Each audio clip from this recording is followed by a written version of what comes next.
This is Single Status.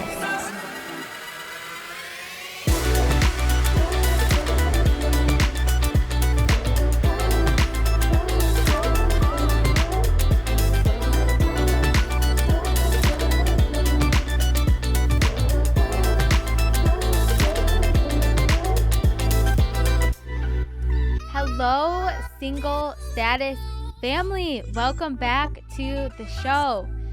And today I'm so excited because we have a really, really special guest, Andrew Colby, who is the husband of Emily Colby, who we had on the show in our last episode. And today we go into his journey as being the executive assistant to Evangelist Reinhard Bonnke, who actually is one of the most well-known evangelists.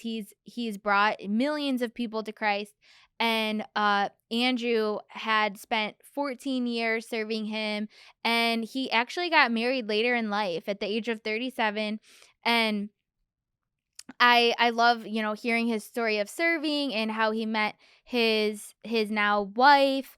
And I think you'll be really encouraged by the episode and the wisdom he brings. So I want to make sure that you listen to the whole thing, and I really hope that you enjoy the episode. And before we jump into it, make sure, if you don't already, to follow me on Instagram, follow me on TikTok. My handle is at Samantha Vigneau, Vigneau. You can find me there and reach out to me, like DM me. Let me know if you have any thoughts, feedback on the show. And also, if you're listening on Apple or Spotify, if you could take a moment right now and go to my page and leave a 5-star rating, I would so much appreciate that. I know you want to do that for me. If you guys don't know me by now, I'm super sarcastic, but hey, speaking into existence. And on Apple, if you could just go to my page and scroll all the way down and write a review, that would mean so much to me. This is how this show grows. That's how the algorithm gets to more people. So if you took the time to do that, I'd be so appreciative. And YouTubers out there, hey, hit subscribe. Don't miss any future episodes. And comment, subscribe, do all the things. And hey guys, share with a single friend, share with someone that's dating or in a relationship. We talk about everything outside of marriage. So if you know someone in the single status season of life, if they're checking the single box on their tax forms and on their mortgage and all that, send this to them, okay? All right, guys, let's jump into the episode. But yes, Andrew, welcome to the show. Thank you so much for coming in. And we're all excited to hear your story, and you have such a really cool story. You were a personal assistant to a really large evangelist, or I don't know if he's a large man, but he had well-known is a better word. For 14 years, you said, and you just recently got married and everything. So let's start at the beginning, young Andrew. How was or do you want to tell us a little bit about yourself before we jump in? I'm from West Virginia. I grew up there. I didn't get saved till I was 18. I was a senior in high school. And I went off to, I went to Marshall University. And then from there, I got saved. I rededicated my life at that point. I did my own thing in college. Yeah. And then I rededicated, answered a call to ministry, went to a Bible school in Alabama, in Birmingham. From there, I went to Orlando to work for a ministry. And then I left there, and then I started working at CFIN. Wow. So tell us about working. You were an executive assistant to Reverend Bonnke, you said. And tell us how that came about and how that journey was. The ministry I worked for before, I was our founder's assistant as well. So Reverend Bonnke would come to our conferences and speak. So I met him there, but I was only at that ministry for a couple months. I resigned, went home, and actually the next day after I got home, I was offered a job with Christ for All Nations. And so Reverend Bonnke lived in Orlando, but he was moving to a place called Vero Beach, which is about an hour and a half from here. and his current assistant couldn't move as quick because Okay. he had a family, he's got kids, house. So, and Reverend Bonnke did everything fast all the time. So he up and left very quick. So when he moved out to Vero, that's when I came on. So we moved at the same time, and he knew, him and his wife, they didn't know anyone in Vero Beach, and I didn't know anyone in Vero Beach, but we knew each other. So we just became really, really close. We just did Wow. everything together. Wow. And how big was his ministry? Like, tell us a little bit about the impact of, so you were there 14 years and Well, and he's preached to more people face to face than anyone in history. From wow. 2000 to 2010, he saw 55 million people make a decision for Christ, like written decisions for Wow. Christ. And his whole ministry, it was 79 million. And those are just documented. Those are people who wrote out cards. Wow. That's not, as he would always tell me, Andrew, that's just the first wave. Because once the people from that point would go home, they have friends, they have family, they get saved too, but we don't know the numbers, so he never counted that. So was he did he turn into like your spiritual mentor, like your, Yeah, he was everything. We were like wow. best friends. He was like my dad, my best friend, Oh my gosh. confidant. Wow. He was a really amazing guy. Yes, and I think that is so cool to hear more about, because I think a lot of times with our generation we forget that it's so important to learn from the people that have come before us Hmm. and kind of like submit to and honor them. So can you tell us a little bit just about that journey? And because it is also a friendship too, it's your honoring him, serving him, and of course you're serving God, Hmm. through that, but also like that relationship with this, you know, older man that is very well known and like preaching to millions of people. Like, that's incredible. So what was the journey like, and like what did you learn through that? I learned a lot, but as he would always say, with every relationship he had, it was all based on trust. Hmm. So he was a very pure person, like in every aspect that you could think, not just Yeah. like when you think of when you say pure, a lot of people think like Sex. sexuality, Yeah. like stuff like that.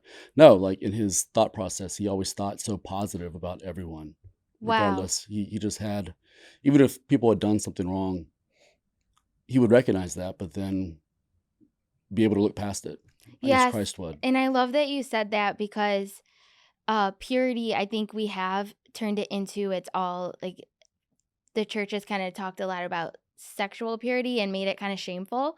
But really, purity is about continuously having that one on one relationship with the Lord and knowing He's a forgiving and loving God. Hmm. And when we bring all of our burdens to Him all the time, that's how we get a pure heart. Hmm.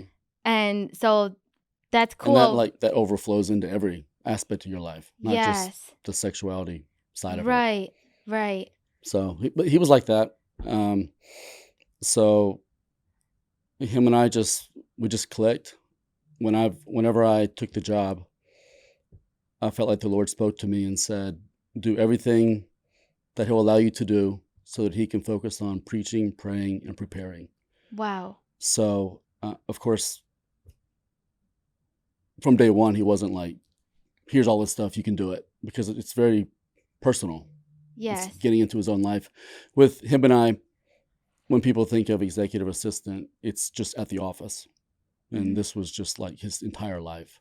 This was um, his medical, it was his home life, it was his family, it was his friends, it was, of course, ministry, travel, all of it, everything. Wow. And so we were talking before the show. So you're 22 and you start working for this really well-known uh evangelist, and then you said he tried to kind of get you married or tried to Oh, like hook yeah. you up with some women and stuff. So how was that? Cuz you didn't get married until later on in life. So tell us about like how your 20s were, and as far as relationships and the pressures of working in ministry. So a lot of people are like, you need to get married, So tell us a little bit about that journey.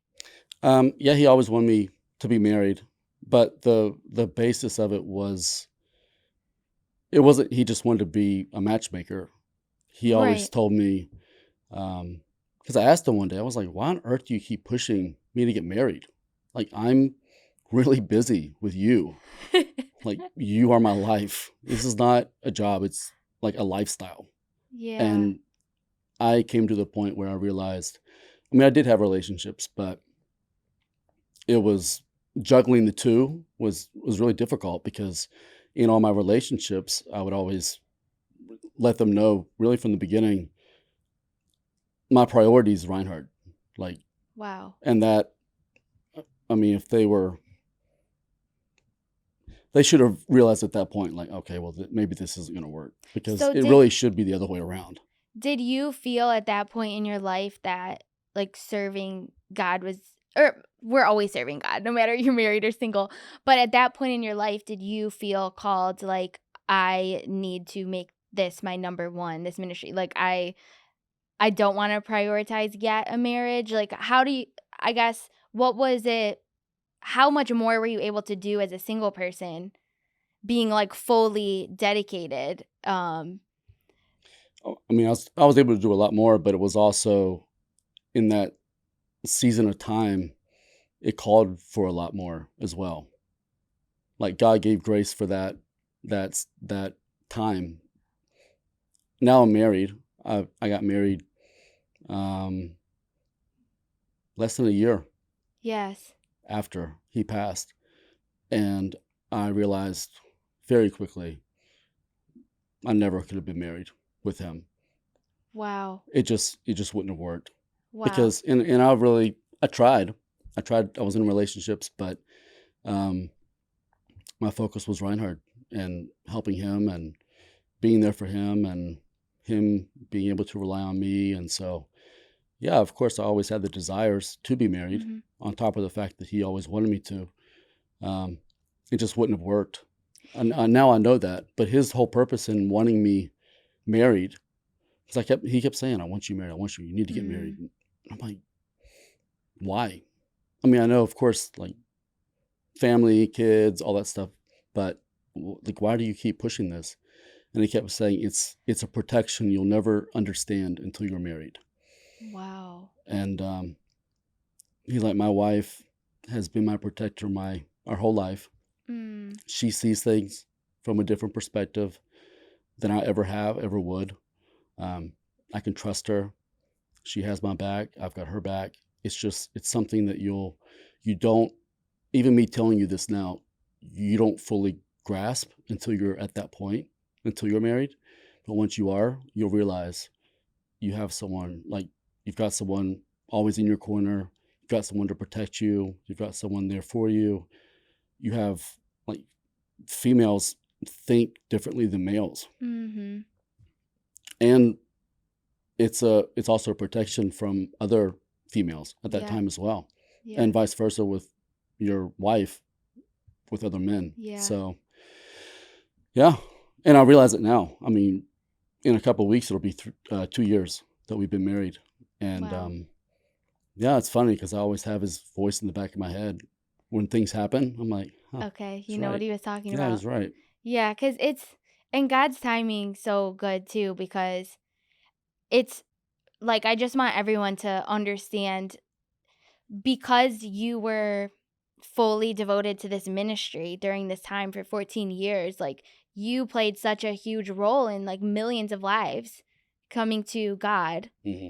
And that's super incredible, and you were able to fully devote yourself to that in that time of singleness. Hmm. And um what you're saying about how Pastor Bunky would talk to you about like getting married and everything, um I have noticed too, like, I feel like I'm more ready for marriage. Like, before it was more like, oh my gosh, I want to be married just because I want someone. Like, you kind of just feel like you're missing out, or, but I feel like after I fully have like submitted myself to my purpose that God has for me. Mm-hmm. Now it's like I'm getting to the point where, wow, it would be it's more of like it would be nice to have someone to help encourage me, and I help encourage them, and I can talk to them about things that, like after recording, like I could go and say, hey, like this happened, or though, like just help each other fulfill the purpose that God has for us. It's more of a,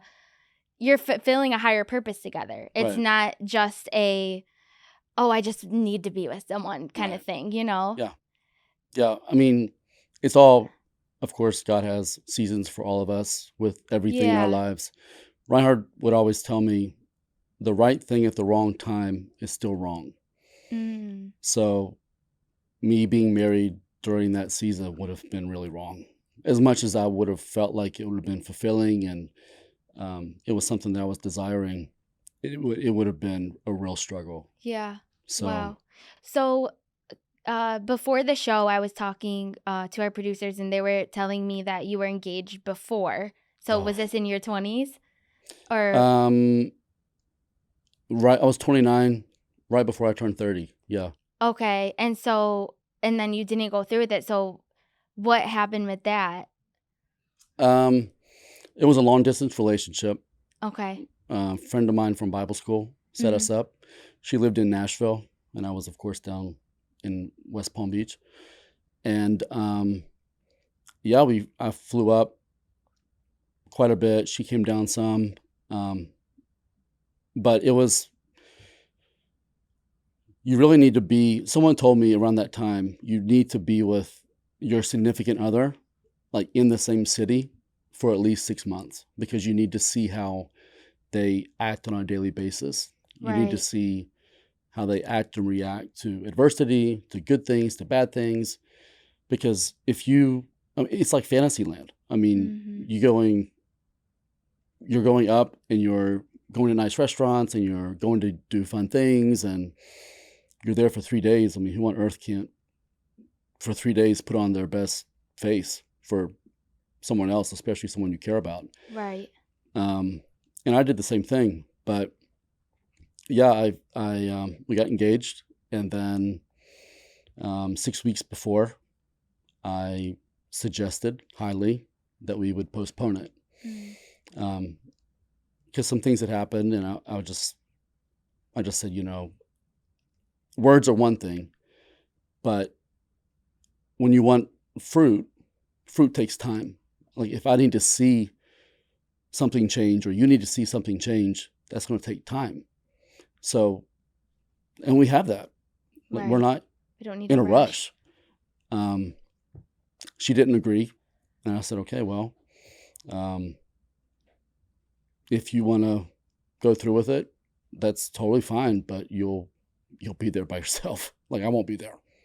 Wow. And if you feel that strongly about it, then this isn't what either one of us should do. So yeah, I was probably like the most hated person in Tennessee for a couple of weeks there. Wow. But did you have just a feeling that you just couldn't go through with it? No, I mean, I had the feeling that we needed to postpone some things that Yeah. happened, especially with the distance thing.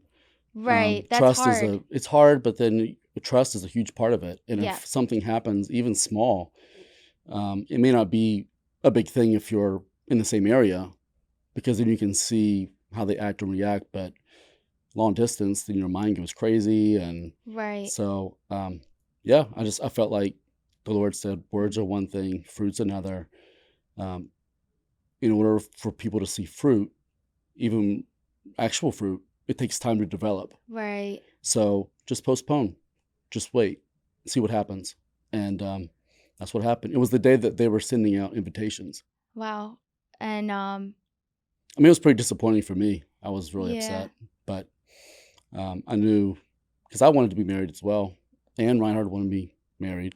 Yeah. So I felt like I was kind of not just letting myself down, but letting him down as well. Wow. But he was ultimately happy. I mean, I kind of, I listened to God. Yeah. I took a stand, and the crazy part was, once I did it, mean, I felt like a complete jerk. But I said, it's up to you. If you want to wait, it's great. We'll wait and see what happens and hopefully get married. Yep. If you don't want to wait, then it's over. Like, we're done. There's no reason to drag this out because we're not getting married. Like, it takes two people to get married. Right. And if you want it, then we're not going to be there. Right. But yeah, once I did it, because a lot of people knew that I was engaged, and then they found out I wasn't.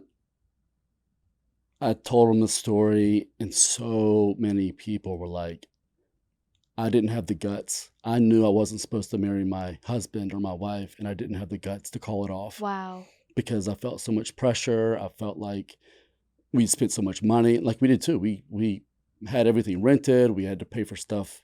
We were thousands of dollars into this, and I just pulled the plug. They're like, we wish you had the guts to do what you did, because our relationship suffered for 10, 15 years. Some of them didn't even last that long. Wow. Yeah, that takes a lot of courage to go through with that. So what was it like kind of moving on from that? And then I guess what were your biggest learnings that came about in how you were approaching like future relationships? Well, I would say that I really focused on, at that time, I really focused on wanting to be with someone where I was, like Okay. someone local, someone Yeah. who I could do life with Mhm. every day. And I did do that. It's ironic because I married someone from another continent. So Yep. it's the ironic side of it. But yeah, I mean, I really just learned to put the Lord first in your relationship. Not to Yeah. say that we didn't, but or that we were in sin or anything, like none of that. We did everything right, Mhm. but we were excited. We wanted to do it, and we just got ahead of ourselves. And Yeah. if we would have just listened and done things right, we wouldn't have we would have never Wow. got to the engaged Yeah. part.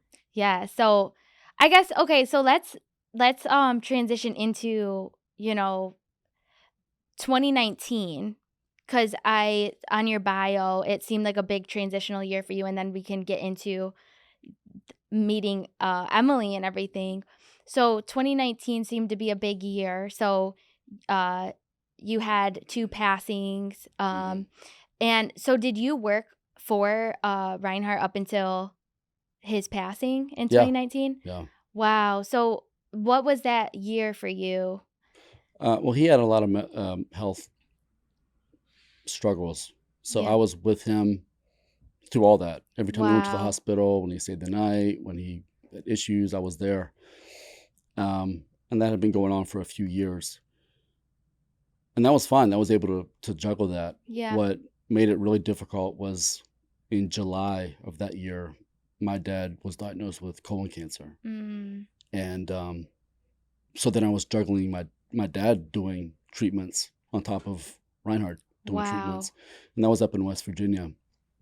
So it was always a fight and struggle within myself of when my dad would be really sick.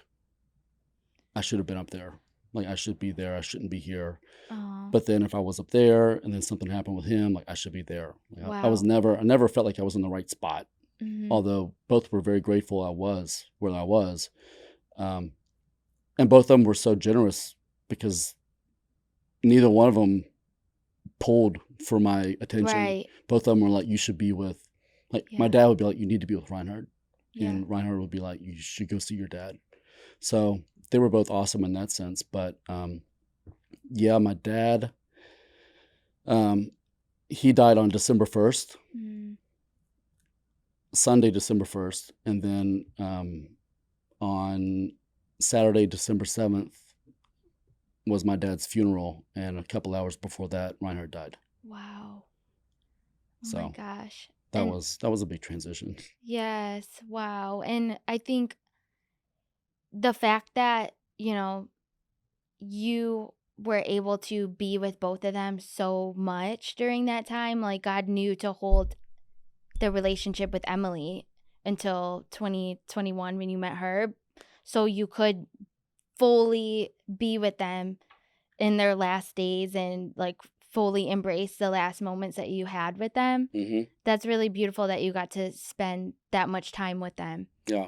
Yeah. And I was grateful. I was able to say goodbye to my dad. Flew down, got to say bye to Reverend Bonnke, and Wow. flew back up and then had my dad's funeral. But during that time, that's what I mean.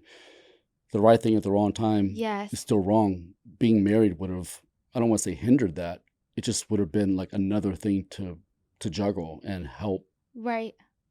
It just would have been another thing inside of me where, well, I should be with my wife. I should be with my kids. I should Right. be with Reinhard, my dad, da da da. Yeah, it's clear like God had you in that time alone because you were able to have those like fully devoted last moments with them. Yeah. So what was it like after, like, okay, so then you have a year or two in between, and so let's get into now Emily. So you started talking as friends, I know. Hmm. Um and then she moved here, and like how quickly did you know that she was the one? Once she moved here, Yes, because I know you went on a date a couple days later, right? That's what she said when she moved yeah, here. she moved here. She moved here on like January 29th, or no, December 29th. And then on New Year's Eve was our first date. But we had already talked for over a year Yeah. during that time, long Yeah. distance. Wow. I was talking to her around the time my dad and Reinhard died. So she was Wow. talking with me through that, helping me through that. And we were just friends. Yeah. And during that whole season of her being there and me being here, we both liked each other, but neither one of us were willing to commit because we hadn't seen each other in 5 years, Right. and two, we'd never even thought we were gonna be on the same continent. Right. So it's like, you're insane. Why would you Right. commit to someone like that? But yeah, once she got here, we went on our first date, and I knew that night, like I knew this was Wow. the one. It took her longer, but I don't blame her. But yeah, How did you know? it's just the feeling. And honestly, she came to my house, and when I opened the front door, it was just like I don't know. It was a feeling I'd never felt before. Wow. Just a peace and a knowing. Yeah, and excitement, and I don't know. I just knew. Yeah. It's those things where certain things in your life, people are always like, you'll just know, Wow. you just know, and I just knew. Yeah. And God's timing's so good because I just love how he, like, after all that you just went through, then he brings you someone that it's so clear that she's the one for you. And your relationship progressed really quickly. Oh yeah. So tell us a little bit about that. Like, how did you feel? How was the dating? And then would you have any advice for someone that people that feel like, it's the right one? I guess what would be your dating advice? How was your dating journey? Well, our dating journey was different because of the long distance, Mm-hmm. and because we never had that certainty that we were going to be in the same place. Right. So the whole time we were talking, we were literally It was just friends. friends. Yes. But But with the idea, like, this could be something one right. day. But once we actually sat down for our first date, it was different, of course, than any other first date because we knew everything about each other already. Right. So it was almost like we were just trying to catch up in person to what we'd already done for over a year, Right. long distance. Yeah. Yeah, it's funny because sometimes people tell us about this and this person just got engaged, and oh my God, it's so quick. And I told her, I was like, we are the last people that should say squat about people getting engaged too quick. But it's different because we were literally best friends Yes. before we dated. Right. And she didn't come here for me. She came here for her job. She says she would have came here for me if I asked, but I didn't. I never asked. And I think when you're at a certain age too, because at this point, both of you were, you've had a lot of experience on your own. You've dated different people. like when you get to a point where you've kind of lived and learned a lot, I Mm-hmm. think your relationship can progress quicker if you do it the right way. Because you said you did. So you said you did marital counseling before. Yeah. So how did that go? What was that like? Um, it was good. I mean, I highly suggest it because it Mm-hmm. makes you, especially there was a big difference between the premarital counseling I did in my first engagement with Emily. Mm-hmm. So that's important on who you get it through in a sense. Right. But I think you need to do it regardless with someone. Ours was really good because it dealt with reality, not just the spiritual side, but like how much debt do you have? Like Yeah. where are you at on your numbers and your finances and Yeah. your like what you have and your friends and your family and your past. Like Yeah. what have you walked through and Right. how have you healed from that or have you healed from that?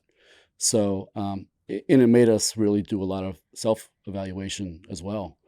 So I highly, highly suggest it. It was good. Yeah. That's good. It That's was good. aggravating because it was like, ugh, we're so tired. We have so much going Yeah. on. We have marital counseling tonight. But it was funny because so many people, when they hear premarital counseling, they're like, oh, you already have problems? It's like, no, it doesn't. We're doing this to It's avoid preparation. problems. Yeah. Like Yeah. preventative. This is preventative. It's not because of something that's happened. Yeah.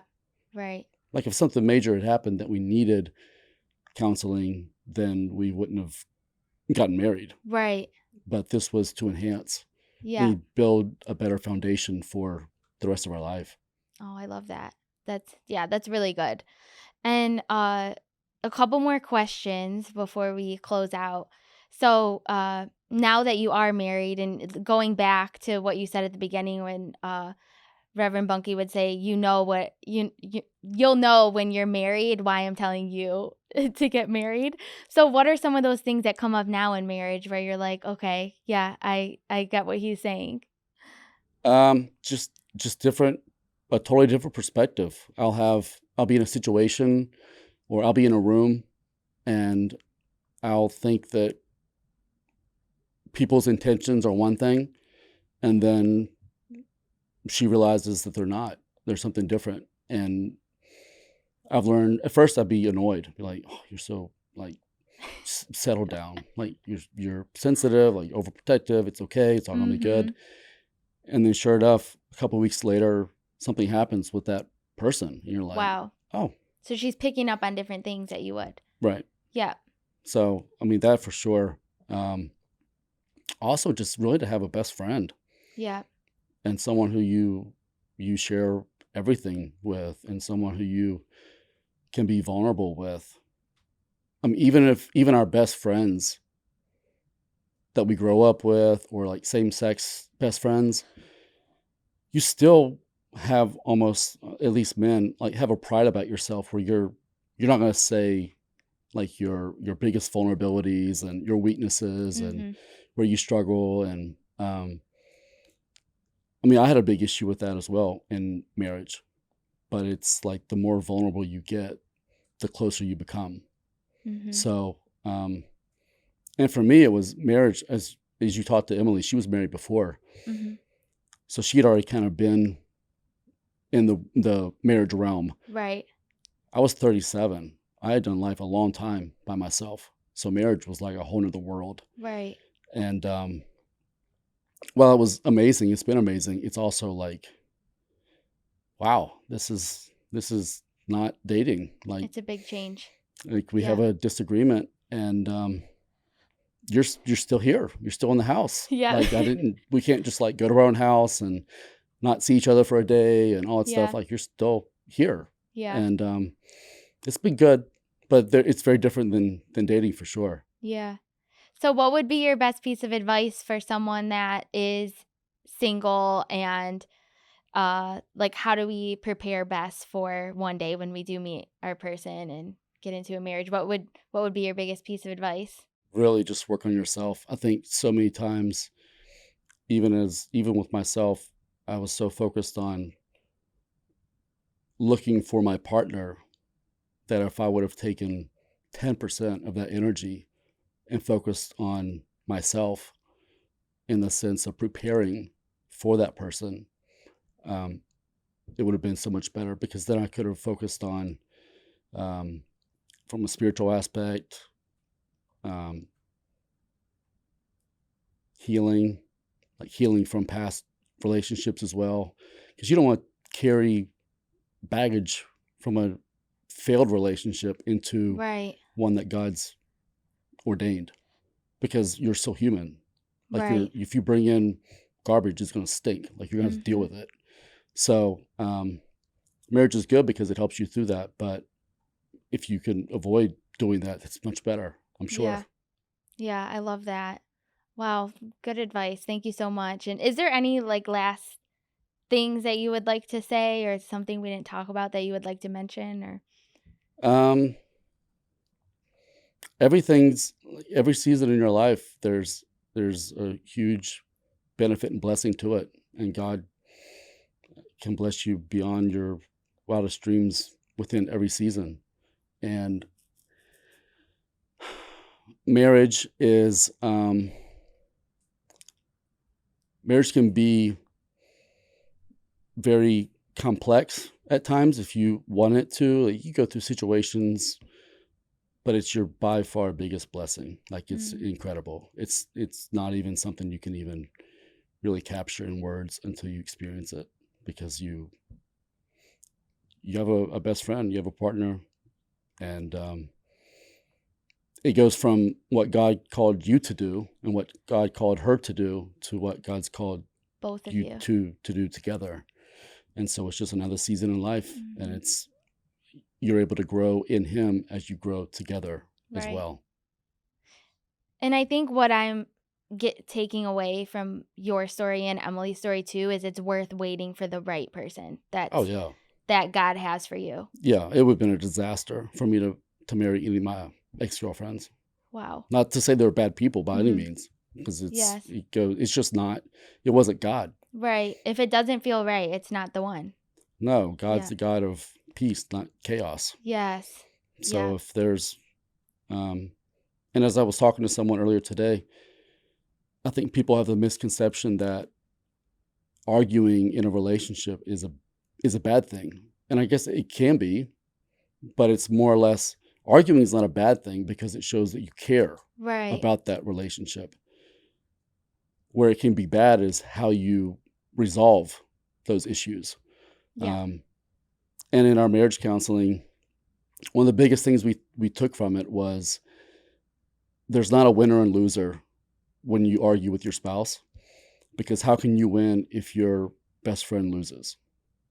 Like you're not, there's not a winner and a loser. That's good. You just, you go through it together. Right. So. Wow. I love that. Well, thank you so much, Andrew. It was such a good conversation, and thank you. Your story is so awesome, and it's just a reminder that we are exactly where we're supposed to be, and God is working everything together, and His timing is perfect, and His plan is way better than we could ever ask or think. Oh yeah, by far. Yeah, so thank you so much for sharing with us, and it was just awesome having you on the show. Thank you. It's been an honor. So before we end this, Andrew, where can our listeners find you? I'm only on Facebook. That's it. I'm not on any other ones. My wife and I, we share a TikTok, apparently. Your TikTok's awesome, by the way. Our TikTok's dogs. That's it. You guys have to go watch the Colbys on TikTok. They're huge dogs, and they're so cute. Yeah, that's it. Just Facebook. Okay. Yes, we will find you there. Thank you. So before we close out, if you're new here, I really believe in the power of our words. So if you could repeat after me and place your hand over your heart. I am not alone. I am loved and cherished by the Father, and I am exactly where I'm supposed to be. All right, guys, I really hope you enjoyed the episode today. I know I took a ton away from Andrew and Emily's story. And make sure to follow me on Instagram if you don't already at Samantha Vigneault, Vigneau. And TikTok, you can find me there as well. But I never know what's going on with TikTok, so I want to get people on Instagram. Follow me on Instagram. And also, if you're on Apple or Spotify, if you could give me a rating on there. I would love that. I would so much appreciate that. 5-star rating would be wonderful. And on Apple, if you could scroll down on my page and write a review, I would love to hear your feedback. If you are watching on YouTube, make sure to hit the subscribe button so you don't miss out on future episodes. And like, comment, share with your friends. Okay, guys, that's my spiel. It was fun. I'll see you next time.